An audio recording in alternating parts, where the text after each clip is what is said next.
Mesdames et messieurs, bonjour et merci de vous joindre à nous tous les mardis au décryptage des questions d'intérêt public, une cure nécessaire pour dissiper des zones d'ombre dans la compréhension des affaires de la société. Notre invité aujourd'hui est M. Thierry Lezin-Mungala. Il est ministre de la Communication et des Médias, porte-parole du gouvernement. Monsieur le ministre, bonjour. Bonjour. Merci d'avoir accepté notre invitation et notre demande d'échanger avec vous aujourd'hui. Je vous en prie.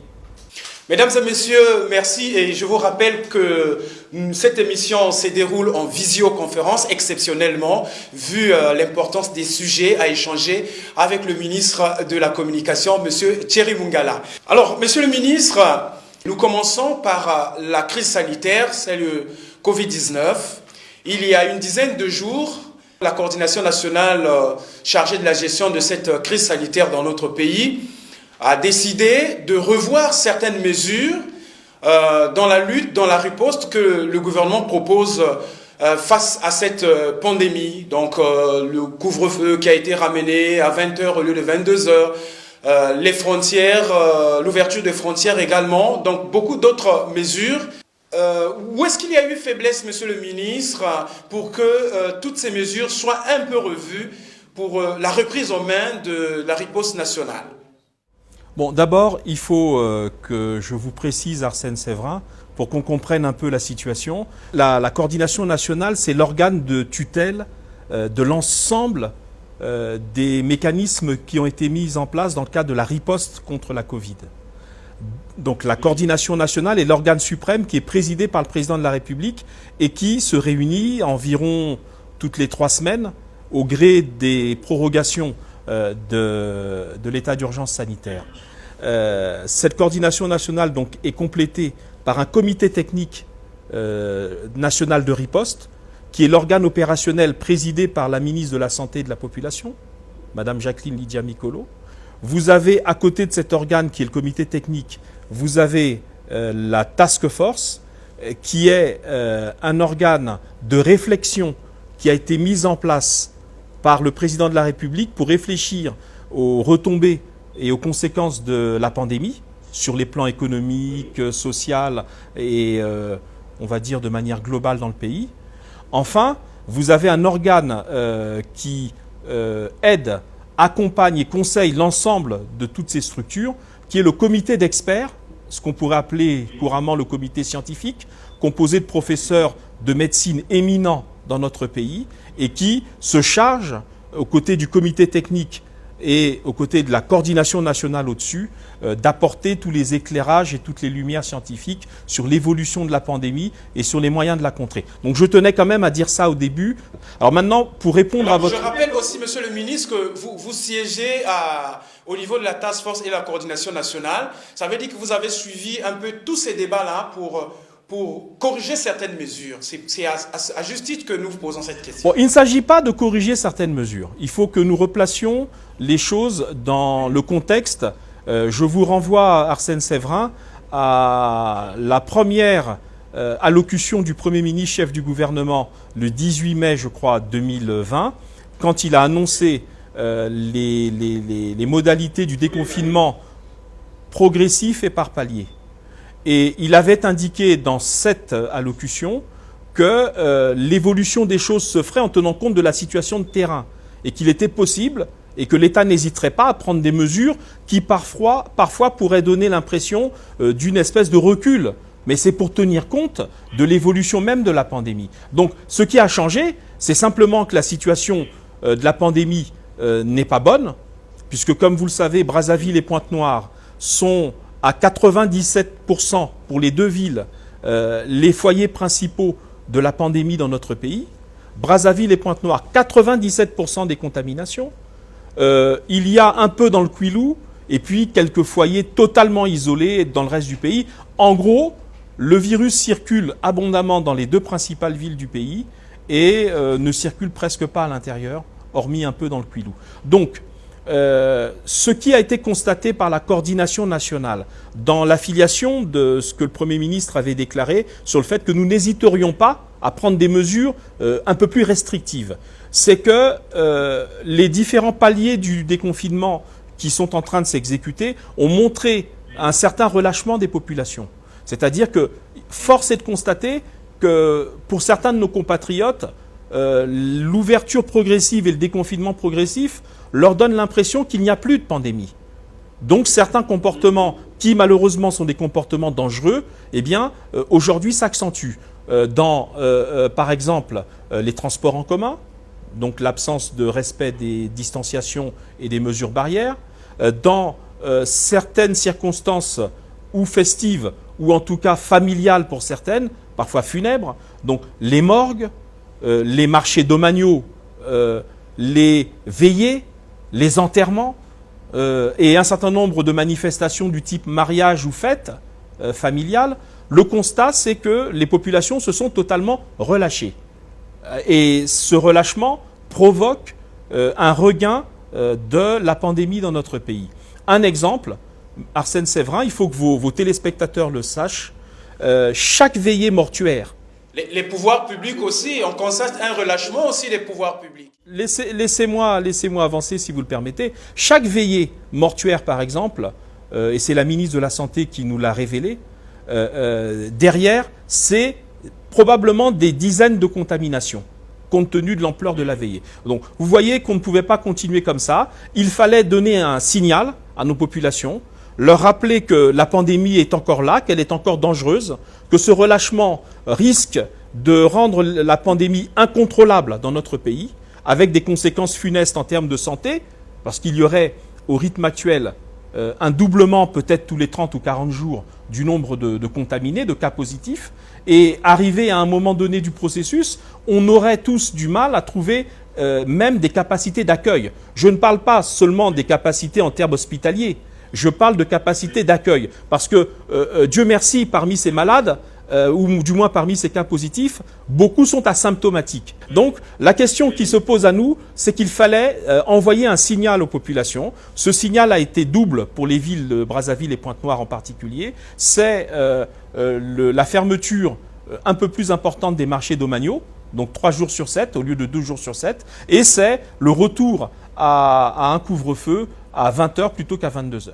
Vous avez préféré en fait une mesure, on va dire, moindre entre le reconfinement et l'arrêtement des heures du couvre-feu. C'est une alerte. C'est une alerte qui est envoyée à nos concitoyens pour leur dire « Attention, nous ne sommes pas sur le bon chemin et nous ne prenons pas la bonne pente ». Et c'est une manière pour l'État, de manière responsable, de montrer aux populations qu'on restreint les libertés, non pas parce que nous avons envie de le faire, mais c'est pour empêcher la circulation de la pandémie. Nous entendons effectivement l'ironie d'une partie de l'opinion qui dit « mais pourquoi vous mettez 20 heures plutôt que 22 Est-ce que le virus circule la nuit plutôt que la journée ?» Non. Non. La question, c'était plutôt de réduire, Arsène Séverin, les occasions, comme disent les chrétiens, de chute. Malheureusement, si d'aventure il devait y avoir encore une poursuite de la propagation de la pandémie à un rythme encore plus accéléré, la coordination nationale pourrait conseiller et recommander à l'État d'autres mesures restrictives. Mais là, je pense que c'est une alerte symbolique, une alerte qui est envoyée à nos concitoyens. Alors, Monsieur le ministre, vous avez parlé justement des mesures qui ont été édictées par le gouvernement à l'endroit de la population. Vous remarquez une certaine faiblesse dans l'exécution de ces mesures. Quel est le rôle de la communication, de la sensibilisation, on va dire, de votre ministère dans la reprise en main de cette riposte? Quelle va être la place de la communication dedans? Bon, ne parlons pas du ministère en tant qu'organe gouvernemental. La riposte dispose d'un certain nombre de leviers. À l'intérieur du comité technique de riposte, présidé par la ministre, il y a une commission communication. Cette commission a été rénovée dans le cadre du décret qui a été pris le 11 juin 2020 par Monsieur le Premier ministre, chef du gouvernement, qui a transformé la commission communication en commission mobilisation sociale et communication des risques. Et à l'intérieur de cette commission communication, aujourd'hui, il a été décidé par les organes supérieurs que le ministre de la Communication supervise le travail de communication. Pourquoi? Parce qu'effectivement, il a été constaté, non pas des faiblesses seulement, mais il a été constaté la nécessité de muscler la communication de crise face à la pandémie du coronavirus. Alors, pourquoi Arsène Séverin? C'est parce que nous avons deux types de comportements citoyens. Il y a ceux que nous venons de décrire, c'est-à-dire le relâchement des populations qui savent qu'il y a la pandémie, mais qui se disent, bon, bah écoutez, ça prend du temps, il faut qu'on vive, est-ce que nous pourrons rester dans cette espèce de contrainte en permanence? Et il y a le relâchement. Il y a un deuxième type de comportement qui, lui, est dangereux, qui est celui de ceux de nos concitoyens qui se disent, il n'y a pas de pandémie au Congo, ça n'existe pas. Ceux-là, exactement, le scepticisme. Voilà, ceux-là qui sont sceptiques ou qui sont incrédules, nous donnent l'impression que, alors que la pandémie sévit partout dans le monde, ils nous donnent l'impression que, quelque part, elle se serait arrêtée aux frontières de notre pays et qu'elle n'aurait pas franchi la frontière. Bon, nous voyons bien, vous et moi, qui sommes des gens raisonnables, que cela est absurde comme raisonnement. Mais il faut convaincre nos concitoyens, que ce soit ceux qui sont dans le relâchement ou ceux qui sont dans l'incrédulité. Et dans ce cadre-là, rappelez-vous, Arsène Séverin, vous êtes peut-être un peu jeune, mais je crois que nous avons tous entendu cela. Quand est apparue la pandémie du sida, l'épidémie du sida, au début des années 80. Il y avait, au début des années 80, pendant plusieurs années, un scepticisme important dans la population congolaise. Il y avait même eu, par amusement, par ironie, une transformation du mot sida où on disait « syndrome imaginaire pour décourager les amoureux ». Il a fallu au pouvoir public de l'époque la nécessité de muscler la communication, au point où on en est arrivé à montrer des images épouvantables, des malades parfois en situation de fin de vie, puisque c'était des malades, des images insoutenables. On voit des malades décharnés, tout maigres, sous perfusion, en train quasiment de mourir. Il a fallu cette prise de conscience par l'exemple, par l'image, par la communication, pour qu'aujourd'hui, des décennies plus tard, tous nos compatriotes sachent et admettent que cette maladie existe. Là, nous sommes au début 4 mois, 5 mois de la pandémie. Il va falloir que la communication soit maintenant une communication plus ciblée, plus musclée, pour que tout le monde prenne conscience de l'existence et de la dangerosité de la maladie. Exactement. Maintenant que vous avez pris la tête de cette commission mobilisation et communication, quel est le rôle que vous comptez distribuer aux médias aujourd'hui face à cette pandémie? Bon, il n'appartient pas ni au ministre de la Communication, ni à la commission communication de donner des directives aux médias. Les médias, vous êtes des citoyens, vous vous êtes mobilisés spontanément. Vous avez tous les médias confondus, publics comme privés, accordés à la lutte contre la pandémie toute la place nécessaire dans vos grilles de programme, et je vous en remercie et vous en félicite. Par contre, nous devons ensemble affiner cette communication. Alors, au niveau national, il va falloir que nous utilisions toutes les ressources en termes de fabrication des contenus dans ce qu'on appelle les médias classiques, audiovisuels et presse écrite. Et nous devons investir encore plus les médias en ligne et les médias numériques, fabriquer des contenus. Nous devons nous arranger pour que ces contenus soient mis à la portée de la population. Vous savez comme moi que 65% de nos compatriotes ont moins de 35 ans.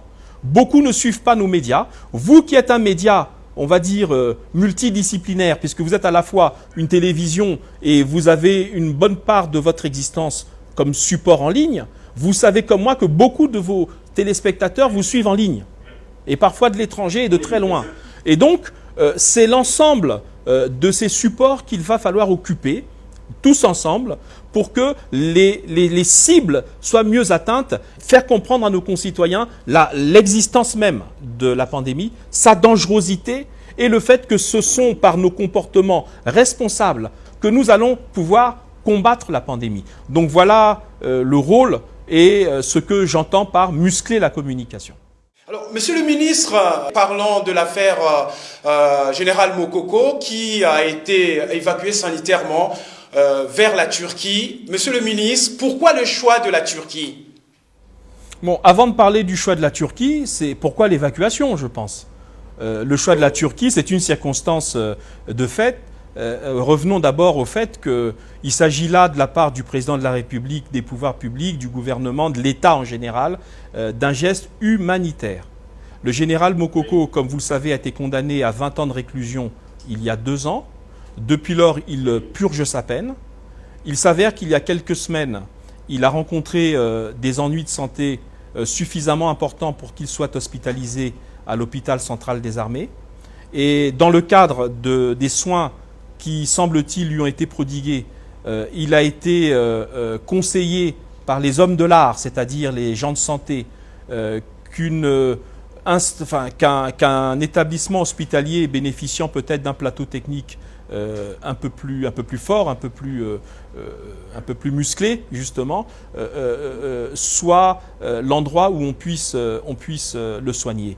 Et donc, dans ce cadre-là, des contacts ont été pris et le président de la République a annoncé qu'il ne s'opposait pas à cette évacuation. Les conditions logistiques ont été mises en place pour que cette évacuation se fasse et l'État, puisque c'est l'État qui est à la manœuvre, c'est l'État. L'État a exploré les possibilités d'accueil pour cette évacuation du général Mokoko. La Turquie, qui est un partenaire tout à fait important de l'État congolais, s'est avéré avoir accepté cette proposition de l'État congolais. Voilà pourquoi le général Mokoko a été évacué vers la Turquie.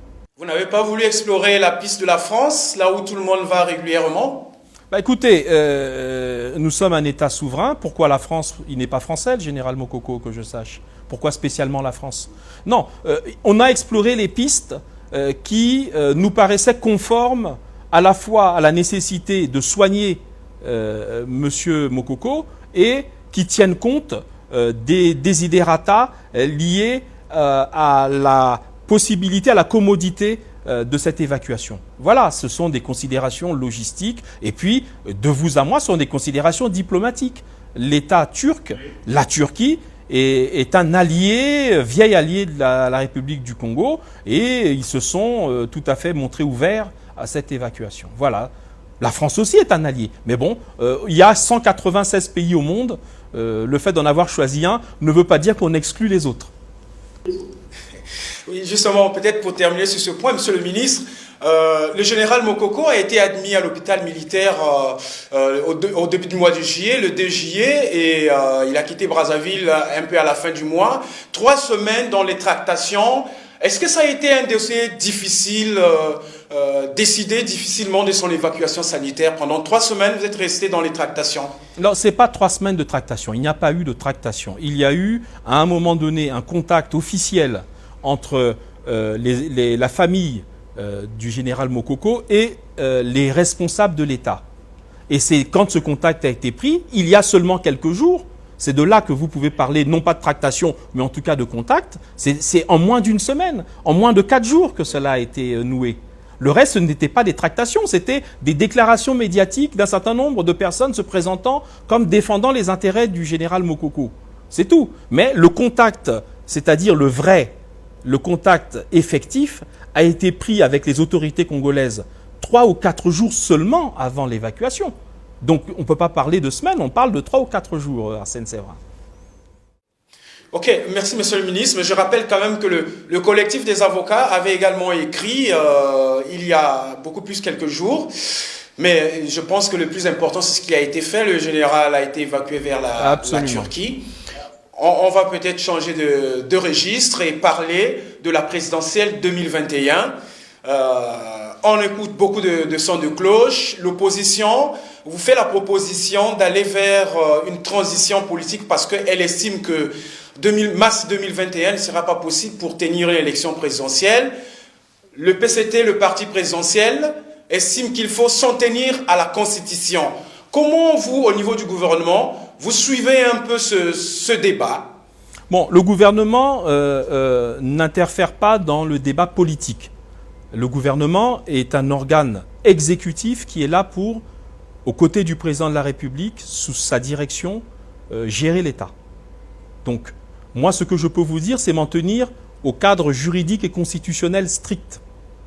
Dans le cadre juridique et institutionnel strict, la Constitution précise que le premier tour d'élection présidentielle doit avoir lieu au moins 30 jours avant l'expiration du mandat actuel et au plus 40 jours avant l'expiration de ce dit mandat.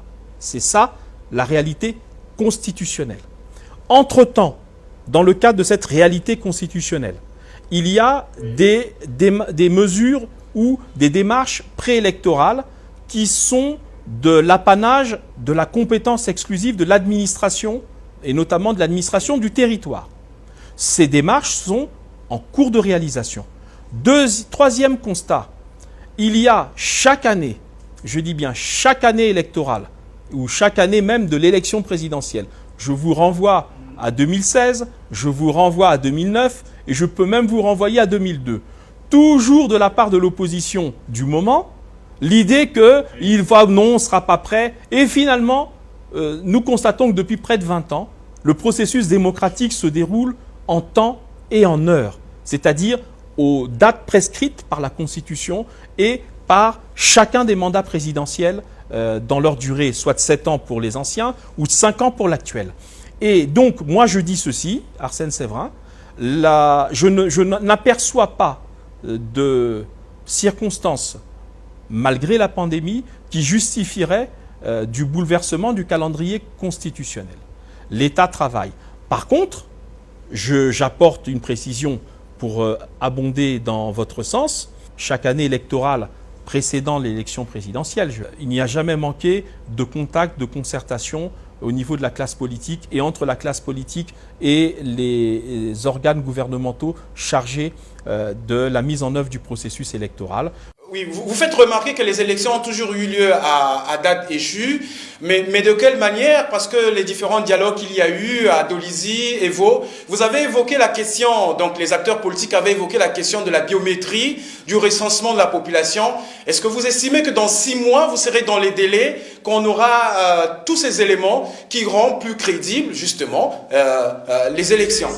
Arsène Séverin, chaque année d'élection présidentielle a été l'occasion de discussions franches au sein de la classe politique et entre la classe politique et le gouvernement. Chaque élection présidentielle, chaque échéance présidentielle a été l'occasion de progrès dans le processus d'amélioration de la transparence et de l'équité des élections présidentielles. Je vous rappelle quand même qu'en 2016, par exemple, l'État avait pris en compte une des revendications majeures de la classe politique et notamment de l'opposition, c'était le bulletin unique. La biométrie et tout le reste, attendons voir. Je fais confiance à l'esprit de responsabilité de tous les acteurs pour que l'année 2021 et l'élection de 2021 soient l'occasion de nouveaux progrès. Alors, Monsieur le Ministre, on va peut-être terminer sur un autre chapitre. Je vais parler du dossier Africa News à Pointe-Noire. Je rappelle que Africa News est pratiquement en train de fermer ou a complètement fermé, c'est acté. Et que récemment, vous étiez également à Pointe-Noire pour échanger. Est-ce que c'est vrai, l'État congolais n'a pas respecté ses engagements, qu'il fallait accompagner ce projet? Bon, là-dessus, je dois vous dire 2 choses. La première, c'est que je n'étais pas personnellement, mais ça c'est une anecdote, à la manœuvre au moment de la conclusion du contrat initial entre Africa News Euronews et la partie congolaise pour la création d'Africa News. J'ai pris, comme on dit, le train en marche, puisque cet opérateur a démarré ses activités au moment pratiquement où je prenais mes fonctions. Mais bref, ça c'est pour l'anecdote. Cela étant, nous assumons et nous assumerons bien entendu la continuité. 2. Au nom de l'État. 2. Je n'ai pas pour habitude, et je n'ai pas eu pour habitude, dans le cadre de la discussion pour tenter de sauver le média Africa News, je n'ai pas eu pour habitude d'en parler sur la place publique. Si je le fais aujourd'hui, c'est parce que j'ai constaté avec regret, par un certain nombre de fuites dont j'ai été le destinataire, que le management d'Euronews, au moment où il décide de fermer l'opérateur, ont diffusé de manière quasi publique au sein des personnels l'idée que si l'on ferme, c'est la faute de l'État congolais qui n'aurait pas rempli ses engagements. Voilà pourquoi votre question vient, mais à bon propos, pour que je puisse éclaircir la position de l'État congolais sur le sujet. 1. Le contrat initial, qui est le seul aujourd'hui valable, il n'y en a pas d'autre. Le contrat initial prévoyait que la partie congolaise apporte des sommes à hauteur de plusieurs milliards de francs CFA. Je vous donne même des chiffres très précis. Sur ce que nous avons pris comme engagement, puisqu'à l'époque nous en avions les moyens, et malheureusement la crise est arrivée après, nous avons apporté au niveau de l'État congolais 37,5 millions d'euros sur 45 millions d'euros, soit plus de 21-22 milliards de francs CFA, ce n'est pas rien. Voilà ce que l'État congolais a apporté pour faire vivre l'opérateur. Il restait un quart environ de nos engagements. Donc nous avons tenu sur ce point 3/4 de nos engagements. Vous pensez qu'une chaîne qui avait quelques dizaines d'agents ne pouvait pas vivre en 4 ans avec cette somme de plus de 21 ou 22 milliards remise par l'État congolais? 21 milliards de francs CFA. Voilà. Donc ça, c'est un État qui ne respecte pas ses engagements.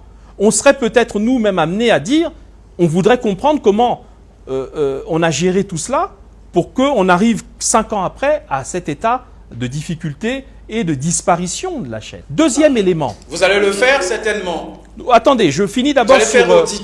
J'entends bien, je finis d'abord sur les engagements si vous le permettez. Euronews avait pris l'engagement contractuel de partager les ressources publicitaires générées par l'exploitation avec l'État congolais, c'est-à-dire la partie congolaise. Je vous le dis très solennellement, en 5 ans, nous n'avons reçu aucun franc ni aucun euro, zéro, sur les ressources publicitaires.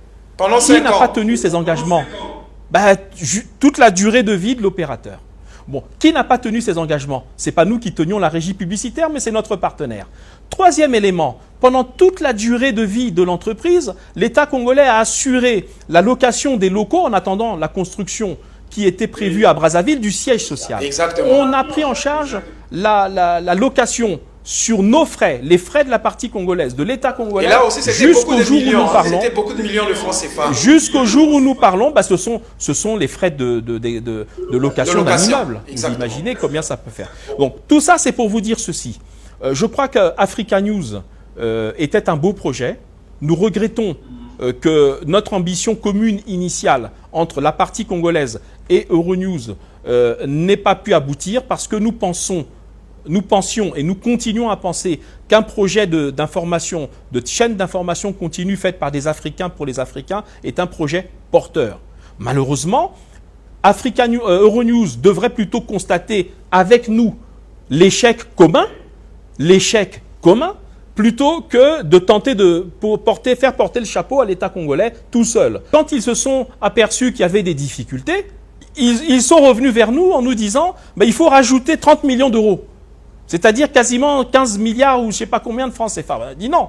Vous connaissez l'adage de la chanson célèbre des Ivoiriens. Ce n'est pas premier Gaou qui est Gaou, c'est deuxième Gaou qui est Niata. C'est-à-dire qu'on veut bien. Le Congo était devenu une vache à lait. Hein. On a considéré, nous avons fait des propositions, pas une vache à lait. De manière très sérieuse, nous avons fait des propositions pour que nous entrions clairement dans le management, clairement dans le tour de table sur le plan juridique. Des raisons diverses que je n'ai pas à évoquer ici ont empêché que tout cela se fasse. Et voilà les conditions regrettables qui ont conduit à la disparition. Donc, face à cela, je pense que vous êtes un observateur attentif et subtil. Vous comprendrez que je ne dise pas certaines choses pour des raisons à la fois de discrétion et des raisons de courtoisie vis-à-vis de nos partenaires.